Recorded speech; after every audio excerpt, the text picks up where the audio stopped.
Howdy guys, hope everyone's having a great day. Today's video is going to be a review on this Durofix battery powered ratchet. This is similar to the Duralast ratchet that you can see and find on Amazon and other places. However, this one has more foot-pounds of torque, which is an advantage, and I believe it goes a little bit faster. I think it has a little bit faster RPMs as well.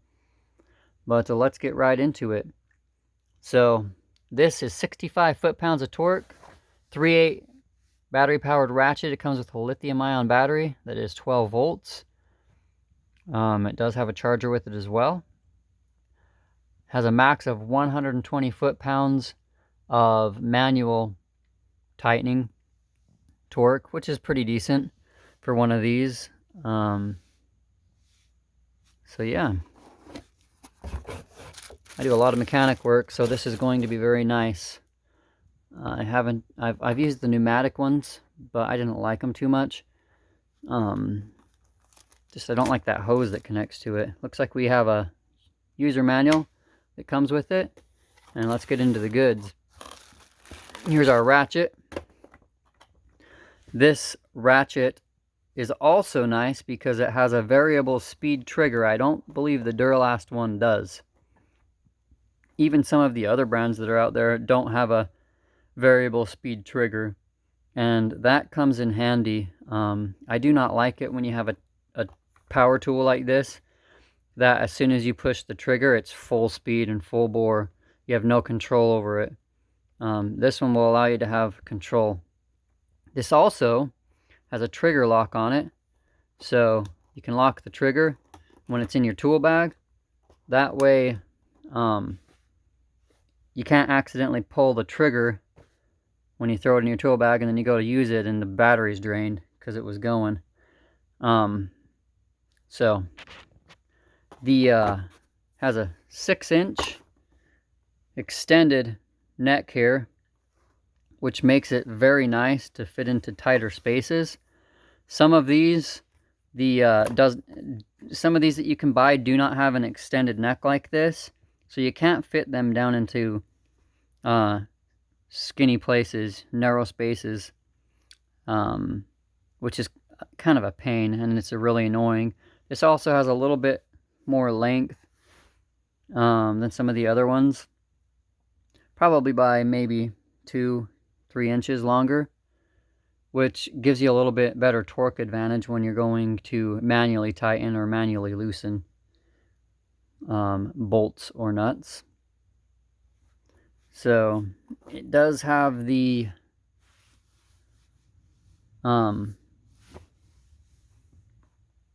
forward and reverse switch right there. And I'll go ahead and put this battery in. I'll show you the information on that battery so you can see it, maybe. Let's see if we can get it to focus here. There we go. That's the information on the battery. 2 amp hour, 24 kilowatt hours. I think that's what that says.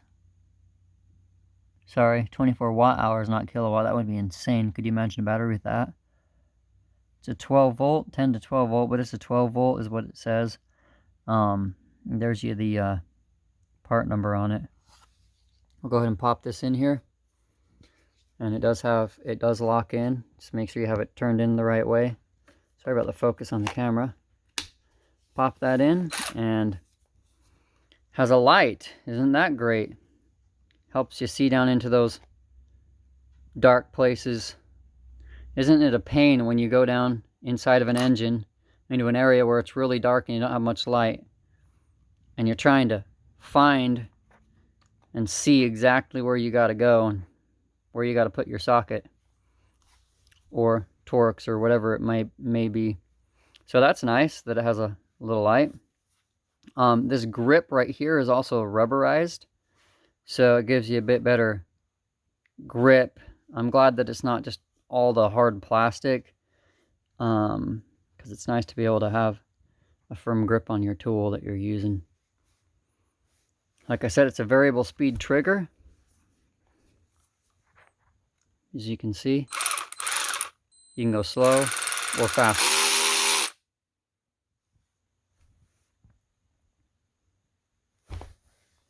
And it has an RPM of 260. Max RPM. So, alright. Does also have its charger right here. Looks like it has the light indicator on it that tells you when it's charged. Here is the information on that. See your specs on that right there.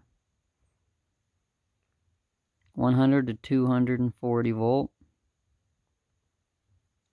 12.6 volt, 1.5 amp. Man, it's going to take a little bit to charge. 30 watt. I guess it's not too bad if it's 30 watt. But 1.5 amp at 12 volts. That ain't no 30 watt.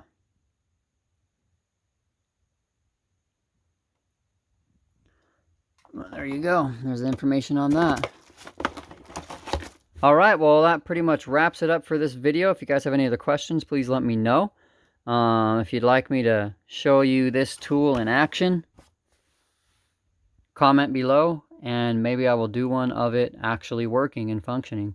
But this was just an unboxing video to kind of give you an idea as to what it looks like, what's in the box, the quality. It seems like it's a robust tool made with decent quality, and I'll find out when I actually get into using it more. But I hope you enjoyed this video. Everybody have a great day, and hope to see you next time.